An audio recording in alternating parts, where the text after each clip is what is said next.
Hi guys, this is Aamir Ahmed from reading tech solver. और आज का जो हमारा टॉपिक है उसके अंदर हमने डिस्कस करना है ओएसआई मॉडल को। इससे पहले मैंने कई वीडियोस अपलोड की हैं, बट ये जो वीडियोस है वो भी जो मैंने वीडियोस अपलोड की थी वो भी काफ़ी इंपॉर्टेंट वीडियोस हैं बेसिक्स चीज़ों को समझने के लिए। लेकिन ये भी एक बहुत इंपॉर्टेंट टॉपिक है, क्योंकि ये एक ओएसआई मॉडल, ये कॉन्सेप्चुअल मॉडल है। आज हमारे पास जो हमारे पास नेटवर्क के अंदर जो स्टूडेंट्स हैं वो एंटर हो रहे हैं। हमारे पास वैसे स्टूडेंट की तरफ से भी रिक्वेस्ट आई थी कि वो इसे मॉडल के ऊपर बना दें। और मेरा जो अपना पर्सपेक्टिव है, क्योंकि जब हम इंटरव्यूज़ कर रहे होते हैं, हम चीज़ों को देख रहे होते हैं, इंटरव्यूज़ में चीज़ें पूछते हैं लोगों से, तो उनको बेसिक चीज़ें नहीं पता होती। मतलब मैं अगर ओएसआई की प्रेजेंटेशन लेयर के बारे में बात करूँगा तो उनको नहीं पता। उनको सिर्फ छोटी मोटी चीज़ें पता होता है, उनको आगे नहीं पता होता ओएसआई मॉडल क्या करता है, किस काम आता है, मेरे को ज़रूरत क्या है ओएसआई मॉडल की। मतलब ये वो बेसिक क्वेश्चंस हैं कि जब हम अब बात कर रहे होते हैं इसके ऊपर, ये क्वेश्चंस कर रहे होते हैं, जो हमारे पास इंटरव्यू के लिए बंदा आता है तो उसको सब चीज़ें नहीं पता होता। तो आज हम इसी चीज़ के ऊपर बात करेंगे। हम ओएसआई मॉडल को समझेंगे, ये क्या होता है, किस लिए काम आता है, इस फ्रेमवर्क का काम क्या है, इसको क्यों बनाया गया। तो आज हम इसी टॉपिक पे बात करेंगे। तो चले आए हम सीधा वीडियो की तरफ चलते हैं और इस चीज़ को समझते हैं कि हमारे पास ओएसआई मॉडल क्या है। तो जैसा कि आप देख सकते हैं हमारे पास यहाँ पे एक मैंने पीपीटी बनाई है पूरी, और इंशाल्लाह विद एग्जाम्पल्स हम इन चीज़ों को समझेंगे ताकि हमारे कॉन्सेप्ट्स क्लियर हो। असल मसला है कि हमारे जो बंदे आते हैं ना आईटी के अंदर, जो नए नए स्टूडेंट्स आ रहे हैं, उनकी कॉन्सेप्ट्स क्लियर नहीं है। तो मैं चाहता हूँ कि इनके कॉन्सेप्ट क्लियर हो ताकि इनको नेटवर्क को समझने में ईजी हो। आप ट्रेनिंग्स ले लेते हैं, आप चीज़ें समझ लेते हैं, बट जो बेसिक चीज़ है जहाँ से सारी बुनियाद उठती है कि आपने बिल्डिंग कैसे खड़ी करनी है अपने नॉलेज की, वही अगर आपकी कमज़ोर होगी तो वो आप किस तरीके से आप जो है ना अपने आप को एक अच्छा कैंडिडेट दिखा सकते हैं किसी के सामने कि यार मैं आपके इश्यूज को रिजॉल्व कर सकता हूँ या मैं आपके मसले मसाइल को हल कर सकता हूँ। अगर किसी बंदे की बेसिक्स ही सही नहीं है तो आगे आप मुझे बताएंगे किस तरीके से काम चलेगा।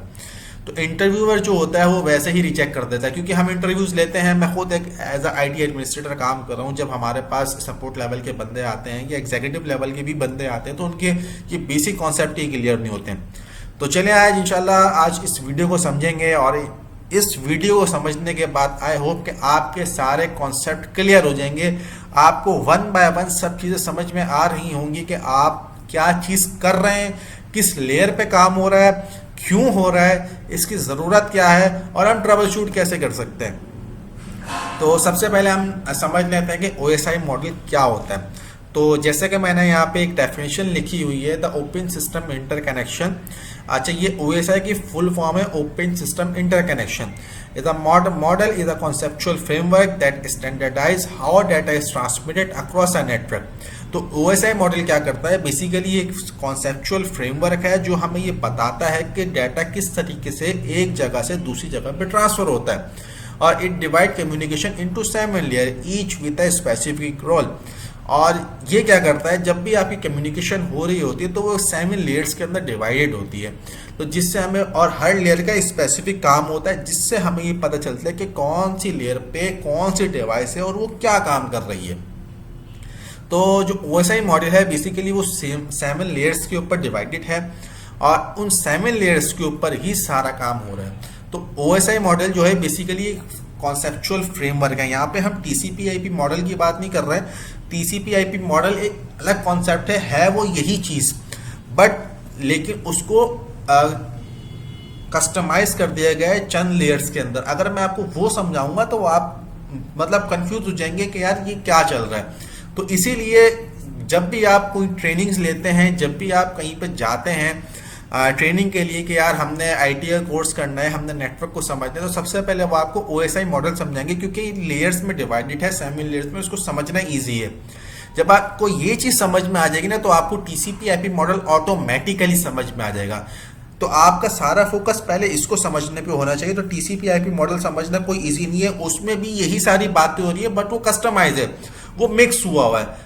उसके पास एक लेयर है जो एप्लीकेशन लेयर है, उसके अंदर ये तीनों एप्लीकेशन, ये तीनों लेयर्स आ जाती हैं, एप्लीकेशन, प्रेजेंटेशन और सेशन। ये तीनों एप्लीकेशन लेयर्स, ये तीनों लेयर्स उसकी एक एप्लीकेशन लेयर के अंदर आ जाती हैं। तो अब आप इस चीज़ को कैसे समझेंगे, तो इसी वजह से पहले ओएसआई मॉडल को समझाया जाता है ताकि आप जो है इजीली चीज़ों को समझ सकें। तो हमारे पास यहाँ पे आ गया ओएसआई मॉडल की डेफिनेशन की ओएसआई मॉडल 7 लेयर्स के अंदर डिवाइडेड होती है और एक ये स्टैंडर्डाइज फ्रेमवर्क है जिसके जरिए हम नेटवर्क को डिजाइन करते हैं।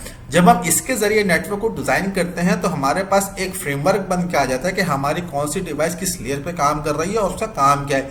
इन केस अगर हमारे पास कोई इशू आता है, कोई एरर आता है, कोई हमारे पास नेटवर्क के अंदर किसी भी किस्म का कोई एरर जनरेट होता है या हमारे पास कोई डाउन टाइम आ गया, तो हमें इस चीज को ट्रबल शूट करने में बहुत इजी होता है कि हमारे पास मसला कहां पर है। तो अभी हम ये देखते हैं कि हमारे पास कितनी लेयर्स हैं और उन लेयर्स को हम डिटेल में जो है ना बात करेंगे कौन सी लेयर का क्या काम है with examples, real life examples कि हाँ ये जो लेयर है ये हमारी इस रियल लाइफ एग्जांपल के अंदर यहाँ पर काम कर रही है। तो उस चीज को भी हम समझेंगे। तो सबसे पहले हम ये देख लेते हैं कि ओएसआई मॉडल ओएसआई मॉडल तो हम समझ चुके हैं, उसकी डेफिनेशन हमने देख ली थी, अब देख ली है। अब हम ये देखेंगे कि हमारे पास उसमें कितनी लेयर है। तो सबसे पहले आ जाती है एप्लीकेशन लेयर। जो हमारी एप्लीकेशन लेयर है ये बेसिकली हमारे जो सॉफ्टवेयर होते हैं या जिसके थ्रू हम कंप्यूटर से इंटरेक्ट करते हैं, these are called application layer. उसके बाद प्रेजेंटेशन लेयर आ जाती है, फिर सेशन लेयर आ जाती है, फिर ट्रांसपोर्ट लेयर आ जाती है, फिर नेटवर्क लेयर है, फिर डेटा लिंक लेयर है। अच्छा, इसमें एक लेयर मिसिंग है जो नीचे बिल्कुल होती है, यहाँ पे वो मुझसे मिस हो गई है, क्रॉप हो गई है, तो ये होती है फिजिकल लेयर। फिजिकल लेयर के पास अच्छा ये आपने देख लिया, आपके पास 7 लेयर था। इनकी मैं आगे डेफिनेशंस बताऊंगा। फिलहाल अभी आप ये समझे कि ओएसआई मॉडल क्या है, एक कॉन्सेप्चुअल फ्रेमवर्क है जो कि आपको एक स्टैंडर्डाइज वे देता है कि आप अपने नेटवर्क को डिजाइन करके और उसको समझ सकें। ये तो एक हो गया डेफिनेशन। और ये क्या करती है, आपको 7 लेयर्स प्रोवाइड करती है अपने नेटवर्क पे काम करने के लिए। अब आप ये देखें कि डाटा मूव किस तरीके से होता है आपका इन लेयर्स के दरमियान। तो जब भी आप फॉर एग्जांपल आपने गूगल क्रोम खोला और गूगल क्रोम खोलने के बाद आपने उस पर लिखा www.google.com, तो क्या होगा, तो ये आपने किससे इंटरेक्ट किया, आपने एप्लीकेशन लेयर से इंटरेक्ट किया। जब आप एप्लीकेशन लेयर से इंटरेक्ट करेंगे तो वो डेटा कहाँ पास करेगा, प्रेजेंटेशन पर। प्रेजेंटेशन अपनी चीजें करने के बाद उसके पास करेगा सेशन लेयर पे। सेशन लेयर अपना कंप्रेशन करने के बाद वो करेगा ट्रांसपोर्ट लेयर पे। तो डाटा हमारे पास कैसे मूव होगा, डाटा हमारे पास मूव होगा अप टू डाउन। जब हम कोई कमांड देंगे, कोई हम रिक्वेस्ट सेंड करेंगे, लेकिन जब हम रिक्वेस्ट सेंड करेंगे और उसके बाद हमारे पास आंसर आएगा तो वो हमारे पास कैसा आएगा, डाउन टू अप। फिर इस तरीके से हमारे पास डाटा आएगा और हमें वो शो होगा। अब हमने ये देख लिया कि हमारे पास डाटा किस तरीके से मूव कर रहा है। तो चले अब हम समझते हैं लेयर्स को और उनकी डेफिनेशन के साथ, और उसके साथ हम ये समझते हैं कि इसकी रियल लाइफ एग्जांपल क्या है। अभी तक आपको हर चीज समझ में आ गई होगी कि ओएसआई मॉडल हमारे पास क्या है, एक स्टैंडर्डाइज्ड कॉन्सेप्चुअल फ्रेमवर्क है जिसके अंदर 7 लेयर्स होती हैं। इसके थ्रू हम अपने नेटवर्क को डिवाइड करते हैं मल्टीपल लेयर्स के अंदर ताकि हम उसको समझ सकें और उसको ट्रबल शूट करने में हमें आसानी हो। अब एप्लीकेशन लेयर क्या काम करती है, अगर मैं एप्लीकेशन लेयर की बात करूं, बल्कि मेरे पास एक पहले स्लाइड है कि बेनिफिट्स क्या है ओएसआई मॉडल के। अच्छा, ये मैं आपको पहले कवर कर चुका हूँ ओएसआई मॉडल के बेनिफिट क्या है, लेकिन फिर भी मैं आपको बता देता हूँ क्योंकि हमारे पास ये स्लाइड मौजूद है। तो ये क्या काम करती है, आपको इंटर ऑपरेटेबिलिटी प्रोवाइड करती है। इंटर ऑपरेटेबिलिटी क्या चीज़ है कि आपके डिफरेंट वेंडर्स के जो डिफरेंट वेंडर्स की जो डिवाइसेस हैं वो एक साथ काम कर सकती हैं।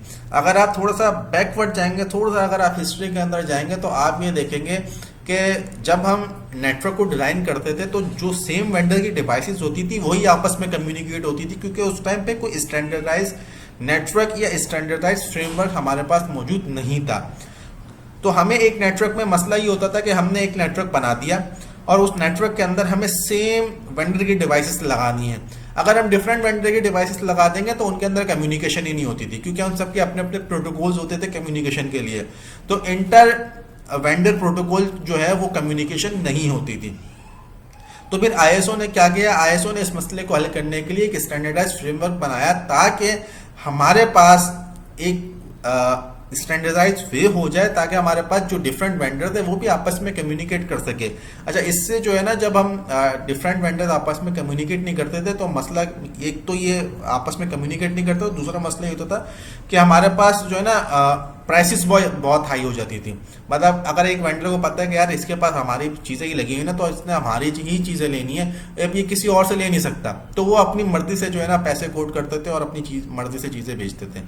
तो जब हमारे पास मल्टीपल प्रोटोकॉल्स और एक स्टैंडर्ड प्रोटोकॉल मल्टीपल वेंडर को सपोर्ट करने लग गए, तो ये चीज़ ब्रेक हो गई और फिर हमें चीज़ें सस्ती मिलने लग गई।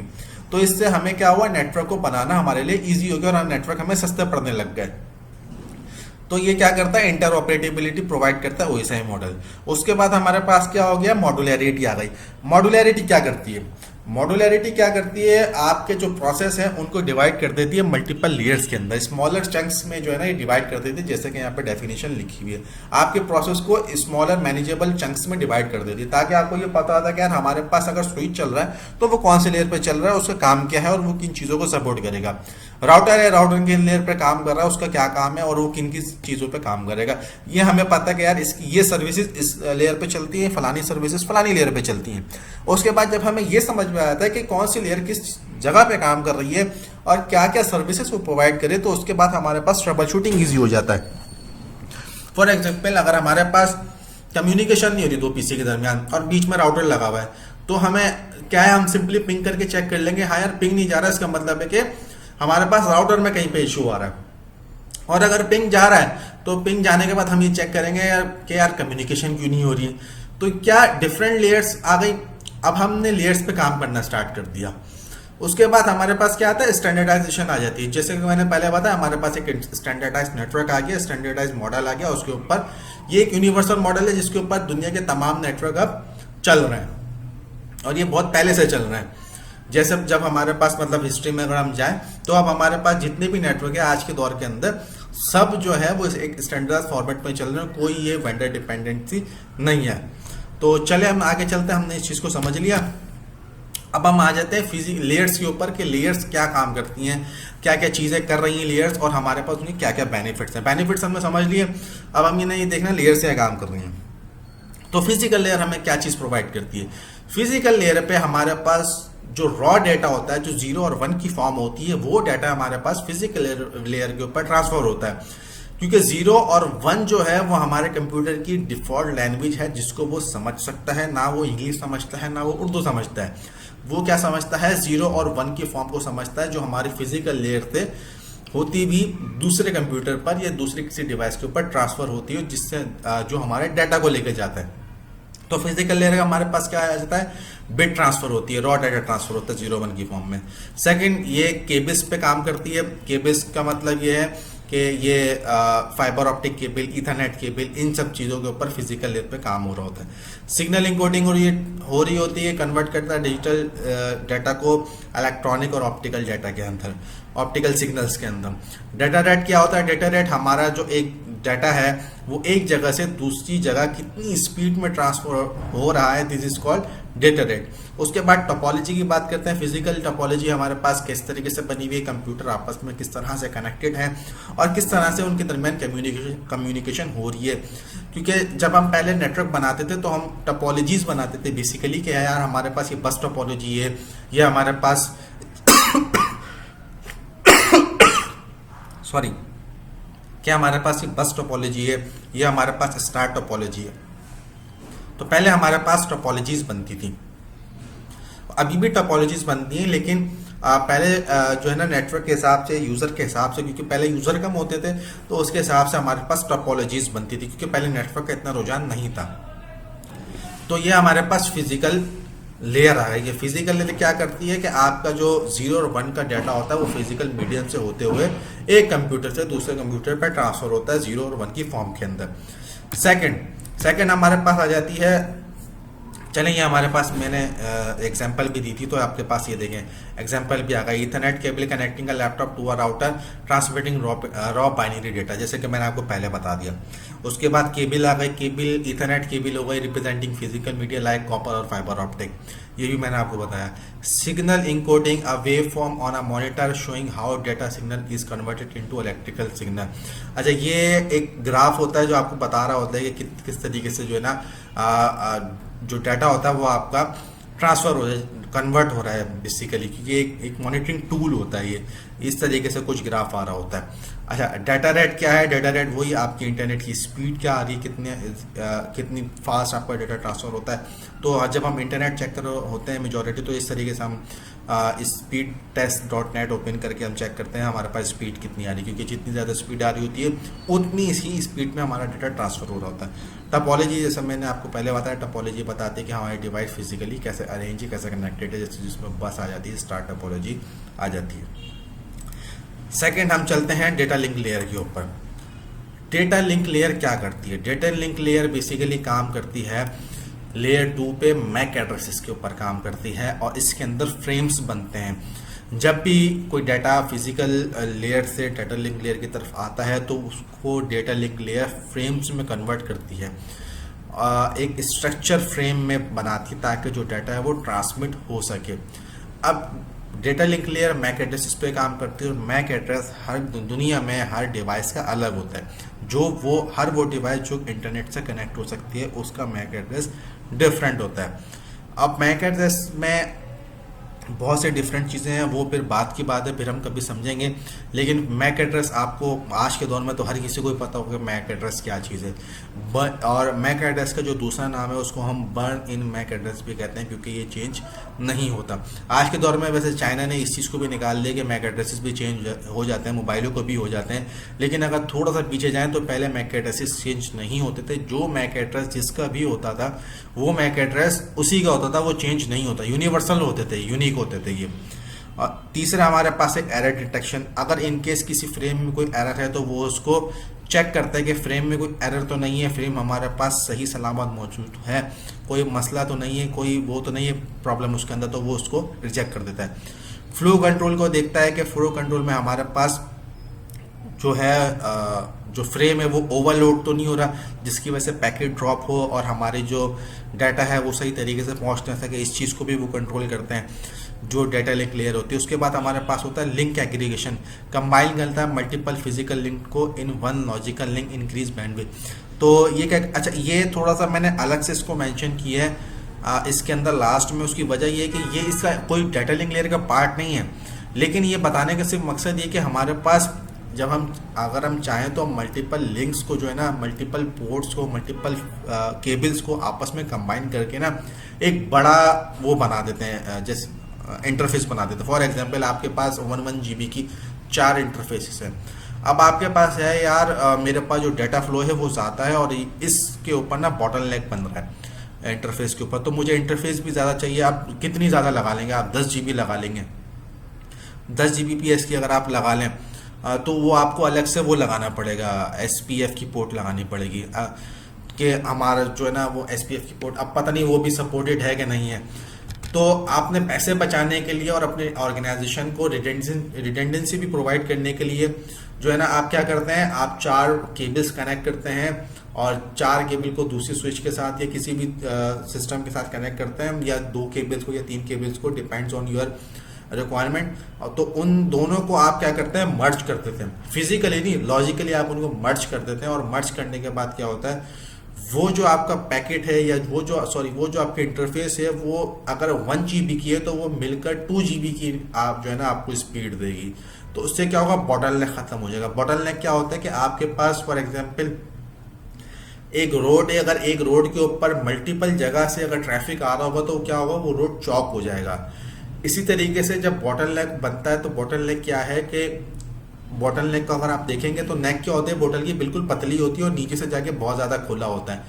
तो ट्रैफिक पानी जब आप ऊपर से डालेंगे तो थोड़ा सा ही जाएगा, ये नहीं कि बहुत ज़्यादा चला जाएगा। बिल्कुल इसी तरीके से जब हम पैकेट की बात कर रहे होते हैं, ट्रैफिक की बात कर रहे होते हैं कि एक इंटरफेस के ऊपर अगर बहुत ज़्यादा ट्रैफिक हो जाएगा तो वो पैकेट ड्रॉप करना स्टार्ट कर देगा और पैकेट को जो है ना रोकना स्टार्ट कर देगा, सही तरीके से पैकेट का फ्लो नहीं होगा, जिसकी वजह से ड्रॉप होगा, ट्रांसमिशन एरर आएंगे।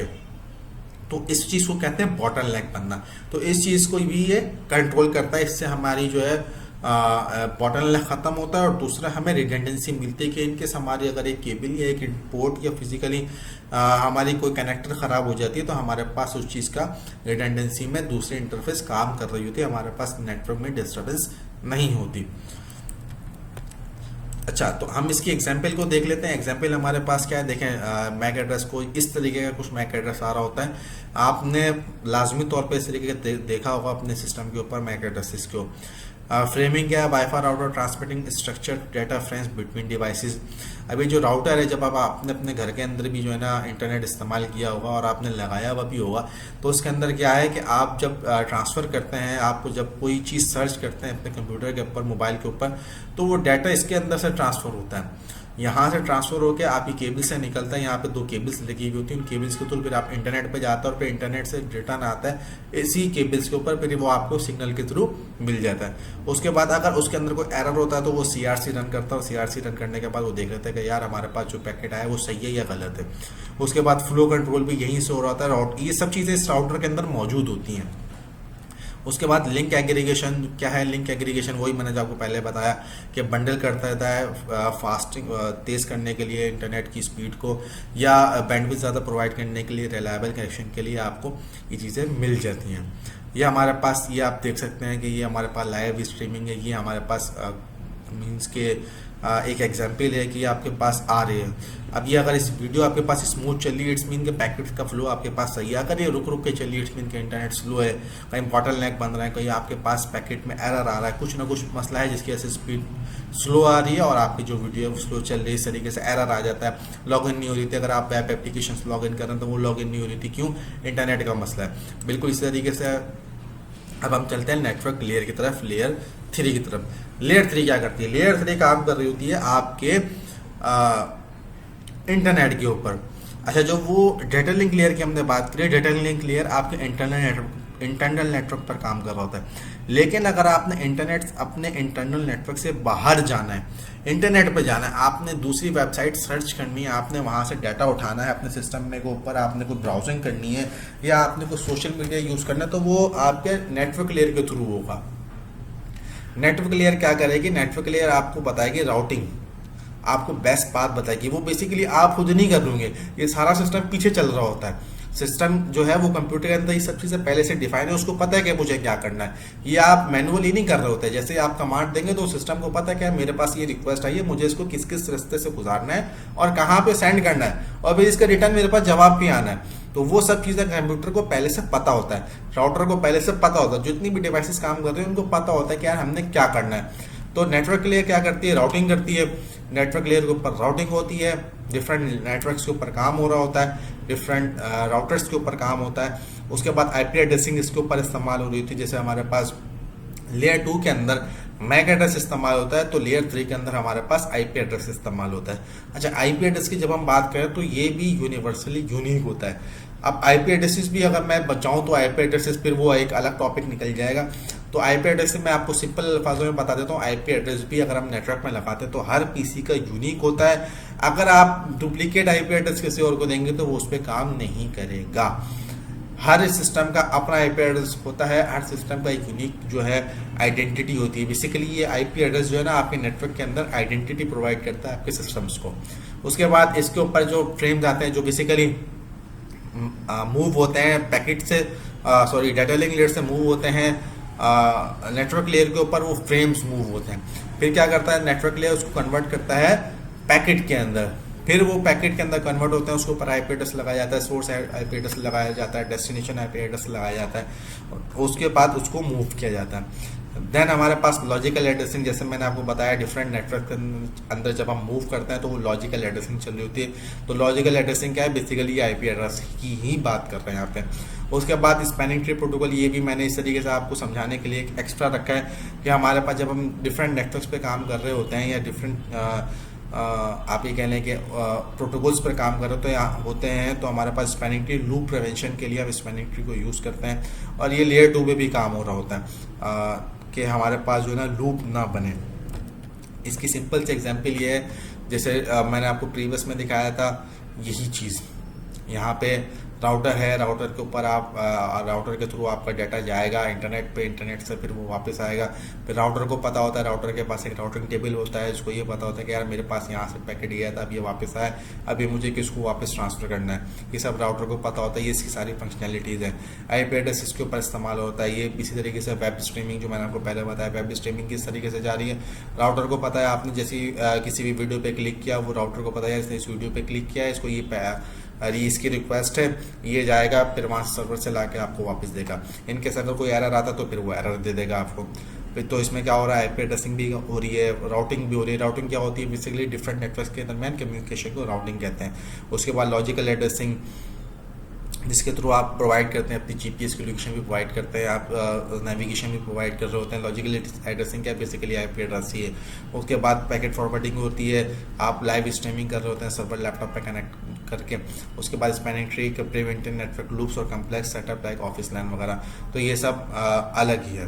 सही है, ये मैंने एडिशनल दे दिया कि आपको पता हो स्पैनिंग ट्री प्रोटोकॉल क्या करता है। उसके बाद अगर हम बात करें तो हमारे पास चौथी जो लेयर है वो हमारे पास ट्रांसपोर्ट लेयर है। ट्रांसपोर्ट लेयर क्या करती है, अब जितनी मैंने पीछे सारी बात करी कि पैकेट कन्वर्ट होता है, पहले फ्रेम होता, पहले 10 की फॉर्म होती है, फिर वो फ्रेम में कन्वर्ट होता है, फिर वो पैकेट में कन्वर्ट होता है। तो उसके बाद अब क्या होता है, ट्रांसपोर्ट लेयर क्या करती है, बेसिकली ये वो लेयर है जो आपके डाटा को ट्रांसपोर्ट करवाती है एक जगह से दूसरी जगह। ये देखती है कि आपका जो डाटा है वो रिलायबली ट्रांसफर हो रहा है नहीं हो रहा है, उसमें कंजेशन कंट्रोल तो नहीं हो रहा है, एरर रिकवरी तो नहीं आ रहा है, एरर तो नहीं आ रहा है, मल्टीप्लेक्सिंग हो रही है नहीं हो रही, ये सब चीज़ें इसका काम है देखना। रिलायबल डिलीवरी का क्या मतलब है, रिलायबल डिलीवरी का मतलब है कि एक जगह से दूसरी जगह डाटा को ट्रांसफ़र करना सही तरीके से, ये ट्रांसपोर्ट लेयर का काम है। ये बेसिकली ट्रांसपोर्ट क्या करता है, हैंड चेक करता है, 2 वे हैंड चेक करता है, ताकि उसको ये पता है जहाँ मैं ट्रांसफ़र कर रहा हूँ, फिर जो ट्रांसफ़र कर रहा हूँ वो सही जगह है। उसके बाद वो उसकी एक्नॉलेजमेंट भी लेता है कि हाँ यार जो मैंने ट्रांसफ़र करा है मुझे बताओ आपके पास पहुँचा या नहीं पहुँचा। तो फिर वो जो PC है, जो कंप्यूटर है, वो फिर एक्नॉलेजमेंट देता है कि हमारे पास इतने जो पैकेट्स है वो पहुँच गए और बाकी पैकेट्स आप ट्रांसफ़र कर दो। और ये क्या करता है, कुछ चंक्स भेजने के बाद पैकेट्स के या एक फ्रेम के बाद, डिपेंड ऑन योर रिक्वायरमेंट्स, उन चीज़ों के ऊपर क्या करता है, हर पैकेट के ऊपर एक्नॉलेजमेंट लेता है।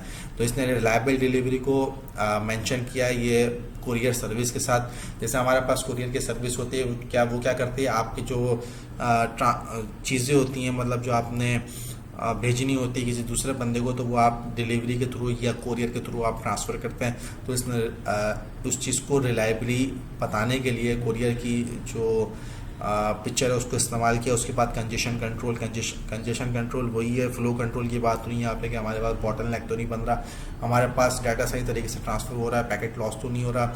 ये बिल्कुल उसी तरीके की बात हो रही है। देखिए, प्रीमेंट ओवरलोड को रोकता है, मैसिव डेटा फ्लो, प्रीमेंट ओवरलोड उस चीज़ को रोकता है।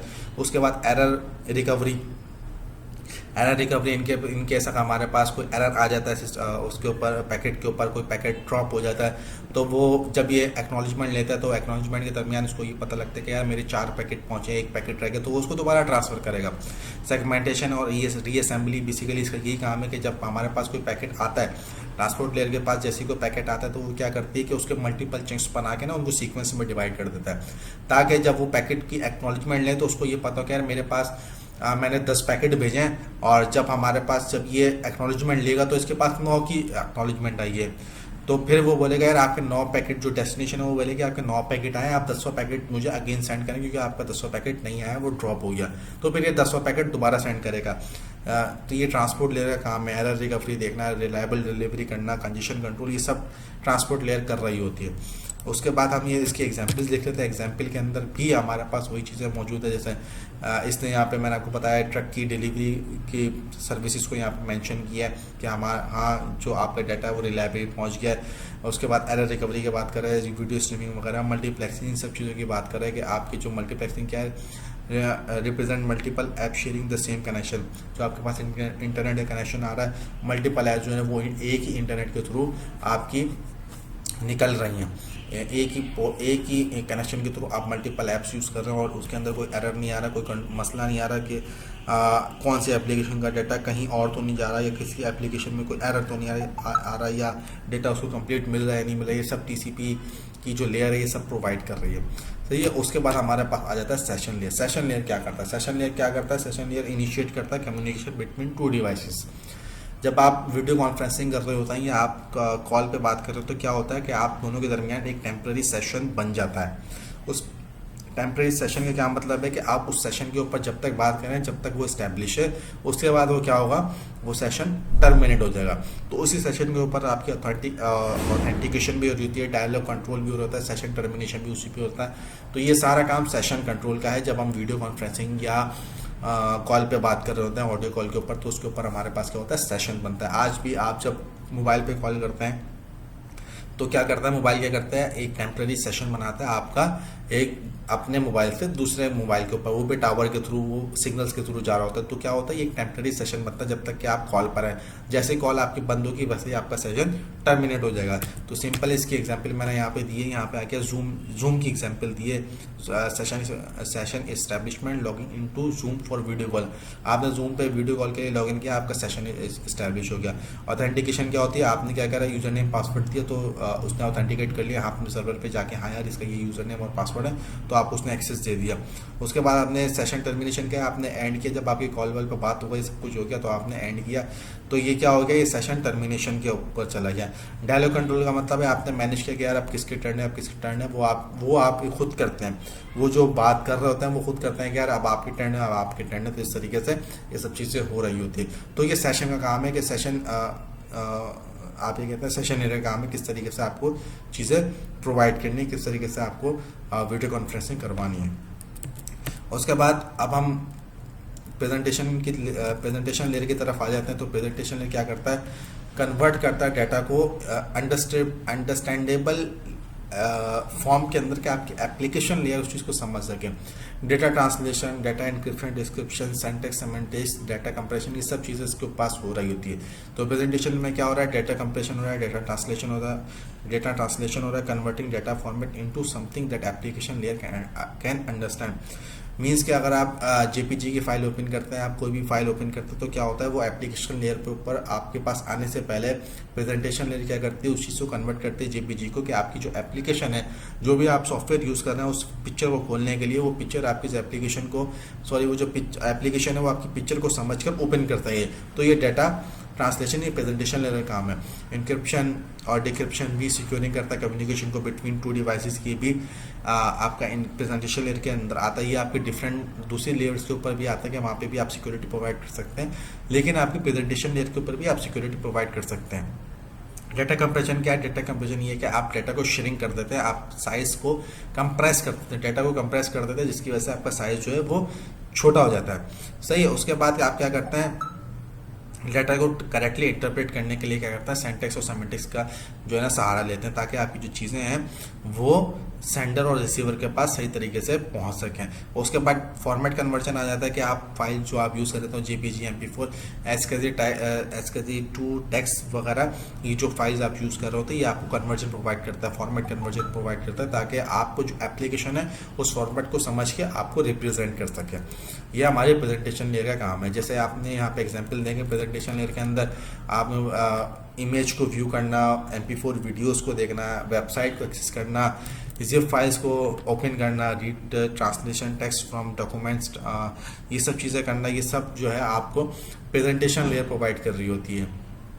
आपको क्या कर रहा होता है, ये सब कन्वर्ट करके, सारे फॉर्मेट्स को कन्वर्ट करके आपको दिखा रहा होता है कि हाँ यार ये अब जो आपकी एप्लीकेशन, जो आप एप्लीकेशन यूज़ करें सिस्टम के अंदर पिक्चर को ओपन करने के लिए या वेबसाइट को ओपन करने के लिए, ये सब प्रेजेंटेशन लेयर आपको उस फॉर्मेट के अंदर कन्वर्ट करके देती है कि आपकी एप्लीकेशन जो है उस चीज़ को समझ सके।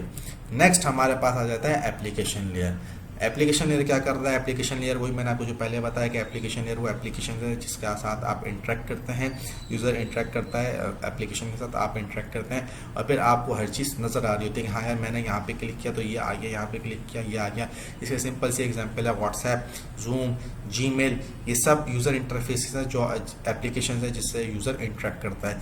ईमेल की सर्विस हो गई, वेब ब्राउजिंग हो गई, फाइल ट्रांसफर हो गया, रिमोट एक्सेस हो गया, ये सब जो है आ जाता है आपका एप्लीकेशन लेयर के अंदर, जो यूज़र इंटरेक्ट करता है जिसके साथ।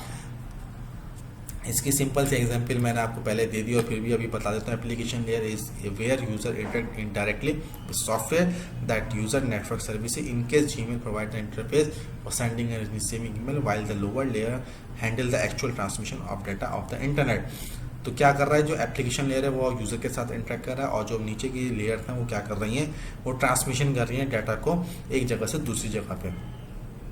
तो कंक्लूजन हम देख लेते हैं। कंक्लूजन में हमने आज सिंपल सी चीज़ें देख ली कि हमारे पास OSI मॉडल क्या है। OSI मॉडल हमारे पास एक कॉन्सेप्चुअल मॉडल है जिसको हम मद्देनजर रखते हुए अपने नेटवर्क को डिज़ाइन करते हैं, ताकि इनके हमारे पास कोई ट्रबल शूटिंग आए या हमें कोई अपग्रेडेशन करनी हो या हमने नेटवर्क को डिज़ाइन करना हो तो उस यूनिवर्सल फ्रेमवर्क को अपने मद्देनजर रखते हुए हम अपने नेटवर्क को डिज़ाइन करें। उस नेटवर्क उस मॉडल के अंदर क्या है, उस मॉडल के अंदर 7 लेयर्स हैं: application, presentation, session, transport, data, network, data, physical. ये 7 हमारे पास लेयर्स हैं। जब डाटा मूव होता है तो अब हम कोई आप ये कह लें कि रिक्वेस्ट सेंड करते हैं तो डाटा अपर लेयर से लोअर लेयर पे ट्रांसफ़र होता है, और अगर जब उसकी रिसीविंग होती है, जब उसका रिप्लाई आता है तो लोअर लेयर से अपर लेयर के ऊपर डाटा मूव होता है। टॉप लेयर, अब यहाँ पे मैंने कुछ लाइन दिए देखें। Top 7 to 5 layer focus on user experience and application logic. सही है, 7 से लेकर 5 तक जो है वो यूज़र की एप्लीकेशन लॉजिक पे काम होता है, यूज़र एक्सपीरियंस पे काम हो रहा होता है। 4 और 3 लेयर जो होती है वो क्या कर रही होती है, हैंडल करती है डाटा ट्रांसपोर्ट और राउटिंग अक्रॉस नेटवर्क। ये इन दोनों का, इसमें समरी बता रहा हूँ आपको, ये समरी क्या कर रही होती है। उसके बाद जो लोअर बॉटम लेयर्स जो होती हैं वो डील करती हैं फिजिकल ट्रांसमिशन एंड हार्डवेयर। ये 2 लेयर जो हैं वो फिजिकल ट्रांसमिशन और हार्डवेयर पे काम कर रही थी। इसके मैंने आगे एग्जाम्पल पे दे दी कि एप्लीकेशन लेयर क्या काम कर रही है, जीमेल, क्रोम, व्हाट्सएप वगैरह। प्रेजेंटेशन काम कर रही है व्यूइंग इमेजेस, HTTP इंस्क्रिप्शंस और इन सब चीज़ों पे। सेशन लेयर आपका काम कर रहा है जूम सेटअप, लॉगिन सेटअप। उसके बाद ट्रांसपोर्ट आपका काम कर रहा है रिलायबल डिलीवरी के ऊपर, जिसमें TCP file download, UDP videos, streaming, ये सब चीज़ें आ जाती हैं। उसके बाद जो नेटवर्क लेयर है वो राउटिंग पे काम कर रहा है, जिसमें router forwarding, packet, GPS navigation. उसके बाद डाटा लिंक लेयर आपके काम कर रही होती है मैक एड्रेसेस के ऊपर, वाईफाई कनेक्शन, CRC, इन सब चीज़ों के ऊपर। और फिजिकल लेयर आपकी बिट ट्रांसमिशन पे काम कर रही है, और इसमें आ जाती है internet cable, internet speed, fibre optics वगैरह। तो आई होप आज की वीडियो आपको समझ में आई होगी, पसंद आई होगी। तो अगर आपको वीडियो पसंद आई तो काइंडली चैनल को लाइक, सब्सक्राइब एंड शेयर करें, और ऐसी ही वीडियोस के लिए बेल आइकन को भी प्रेस कर दें ताकि आपको न्यू आने वाली वीडियोस के अपडेट्स मिल सकें। Thank you, thanks for watching.